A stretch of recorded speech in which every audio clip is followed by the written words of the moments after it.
Bonjour à tous. Aujourd'hui, on enfile notre casquette de détective du passé. On va mener une enquête, comme de vrais paléontologues, pour résoudre une énigme qui vient du fond des âges. Prêt? Alors imaginez un peu la scène. On part en randonnée, tout en haut d'une montagne, super loin de la mer, et là, au milieu des cailloux, paf, on tombe là-dessus. C'est le fossile d'un animal marin coincé dans la roche. C'est quand même bizarre, non?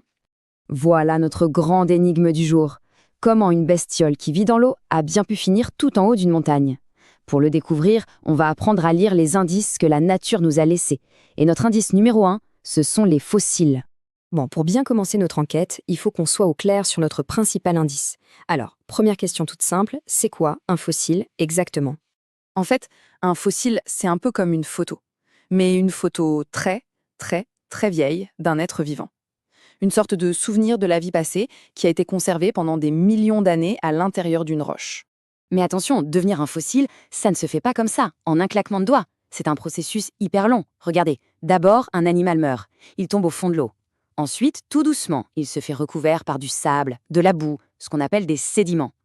Avec le temps, ces sédiments deviennent de la roche dure, et l'animal reste piégé dedans. Il faut attendre des millions d'années pour que la roche remonte à la surface, et qu'on puisse enfin le découvrir. Ok, maintenant qu'on est des experts en fossiles, on part en voyage. On va aller voir un endroit bien précis, une sorte de scène de crime du passé, pour voir pour de vrai comment la vie et les paysages ont pu changer. Regardez-moi cette transformation, c'est incroyable. À gauche, on a le paysage de Gandayat il y a 33 millions d'années. On dirait presque un lac sous les tropiques avec de l'eau bien chaude. Et à droite, eh bien c'est le même endroit aujourd'hui. C'est devenu une carrière. Le changement est radical. Et bien sûr, si le paysage change, les animaux qui y vivent changent aussi. C'est logique. Fini les tortues et les gazelles d'autrefois qui aimaient la chaleur. À la place, on trouve maintenant des animaux qui sont bien adaptés au climat d'aujourd'hui, comme des mulots ou des moineaux. Donc si on fait le bilan pour Gandaya, tout a changé. Le climat, qui est passé de chaud et humide à tempéré, le paysage, qui est passé d'un lac à une prairie. Et donc forcément, les animaux et les plantes aussi se sont totalement transformés. C'est ça le changement de la biodiversité. Mais alors, comment les scientifiques sont-ils si sûrs qu'il faisait chaud là-bas avant? C'est une très bonne question. Eh bien, ils ont une astuce. Ils comparent les fossiles avec les êtres vivants d'aujourd'hui. Regardez ces deux coraux. Celui de gauche est un fossile, celui de droite est vivant. Ils se ressemblent énormément, pas vrai? Et ça nous amène à une règle d'or des scientifiques. L'idée est toute simple. Le présent nous aide à comprendre le passé. On sait que les coraux d'aujourd'hui vivent dans des mers chaudes. Du coup, on peut en déduire que les coraux fossiles, qui leur ressemblent tant, vivaient eux aussi dans des mers chaudes. Et voilà comment on peut reconstituer les climats du passé. Bon, on a vu un exemple en détail. Maintenant, on va prendre un peu de hauteur. On dézoome et on part pour un très grand voyage, à travers toute l'histoire de la vie sur notre planète.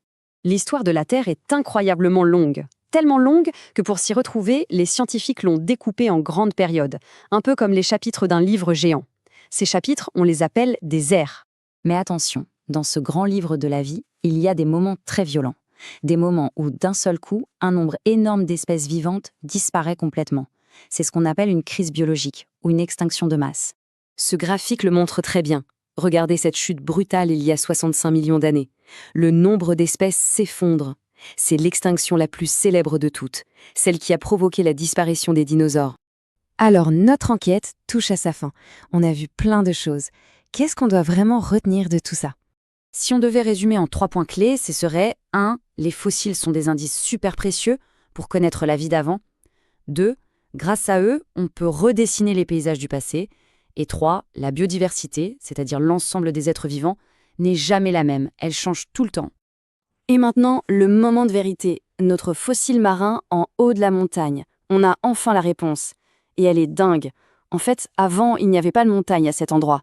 C'était le fond de la mer. Et puis, sur des millions d'années, les forces de la Terre ont poussé les roches vers le haut, jusqu'à former une montagne. Le fossile, lui, n'a pas bougé, c'est le sol qui est monté. Voilà, les fossiles nous racontent une histoire incroyable, celle de la vie avant nous. Comprendre ce passé, c'est essentiel. Ça nous aide à mieux réfléchir à l'avenir de la biodiversité et à comprendre que la vie sur Terre est en perpétuel changement. C'est une longue histoire et on est juste en train d'en écrire un nouveau chapitre.